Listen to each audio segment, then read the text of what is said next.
جب تمہارا نفس اور شیطان تمہیں وسوسے دلوائے کہ تمہاری دعاؤں کا کوئی فائدہ نہیں ہونے والا، تو خود سے وہی کہو جو حضرت ابراہیم علیہ السلام نے کہا تھا کہ میں صرف اپنے پروردگار کو پکارتا رہوں گا، مجھے یقین ہے کہ میں اپنے پروردگار سے مانگ کر کبھی محروم نہیں رہوں گا۔ کتنے احسان ہیں خدا کے ہم پر، کبھی پڑھ کر سورۃ رحمان دیکھیں۔ سورۃ رحمان میں اللہ تعالیٰ نے انسانوں پر 3 عنایات کا ذکر کیا ہے۔ موت کے بعد مردے کے جسم میں بدبو پیدا کی، ورنہ کوئی اپنے پیاروں کو دفن نہ کرتا۔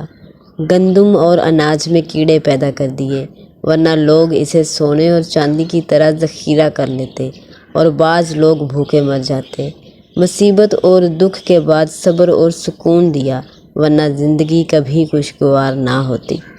تہجد، تم خود تہجد تک نہیں جاتے، تمہیں تہجد تک لایا جاتا ہے۔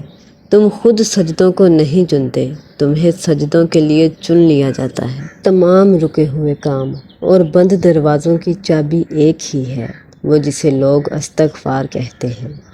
استغفر اللہ واتوب الیہ۔ سورۃ مریم ہمیں سکھاتی ہے کہ معجزے ہو سکتے ہیں، اللہ اپنے بندوں کو تنہا نہیں چھوڑتا۔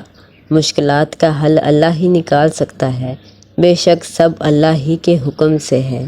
سورۃ یوسف مثال ہے، کچھ چیزیں لمحوں میں نہیں دی جاتی، وہ اکثر صدیوں میں تمہارے حصے میں لکھی جاتی ہیں۔ سورۃ کہف میں ایک سبق ہمارے لیے یہ بھی ہے کہ جب کچھ ایسا ہماری زندگی میں ہو رہا ہو جس کی سمجھ نہ آئے تو ہمیں صبر کر لینا چاہیے۔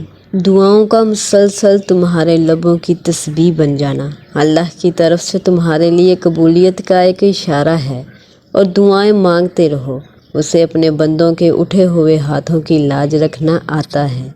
تم تب بھی دعا کرتے رہنا جب تمہارے پاس قبولیت کی کوئی بھی وجہ باقی نہ رہے، کیونکہ بے بس صرف تم ہو، اللہ نہیں، وہ تو پل بھر میں نصیبوں کو بدل سکتا ہے۔ جب دل گھبرائے تو علم نشرح پڑھ لیا کرو، بے شک مشکل کے ساتھ آسانی ہے۔ سورۃ بقرہ میں اللہ تعالیٰ فرماتا ہے، کہہ دو میرے ان بندوں سے جو ہار گئے ہیں، میں کسی بھی جان کو اس کی طاقت سے زیادہ نہیں آزماتا۔ رسول اکرم صلی اللہ علیہ وآلہ وسلم نے فرمایا، اللہ تعالیٰ کے لیے بعض لوگ ایسے ہیں جیسے کسی کے گھر کے خاص لوگ ہوتے ہیں۔ صحابہ نے عرض کیا، یا رسول اللہ صلی اللہ علیہ وآلہ وسلم، وہ کون سے لوگ ہیں؟ ارشاد فرمایا، قرآن شریف پڑھنے والے، کہ وہ اللہ والے اور اس کے خاص لوگ ہیں۔ کتنا سکون دیتی ہے نا یہ والی آیت۔ قَالَ لَا تَخَافَا إِنَّنِي مَعَكُمَا أَسْمَعُ وَأَرَىٰ۔ اللہ نے فرمایا، ڈرو نہیں، میں تمہارے ساتھ ہوں، سن بھی رہا ہوں اور دیکھ بھی رہا ہوں۔ منزل سے آگے بڑھ کے منزل تلاش کر، مل جائے تجھ کو دریا تو سمندر تلاش کر۔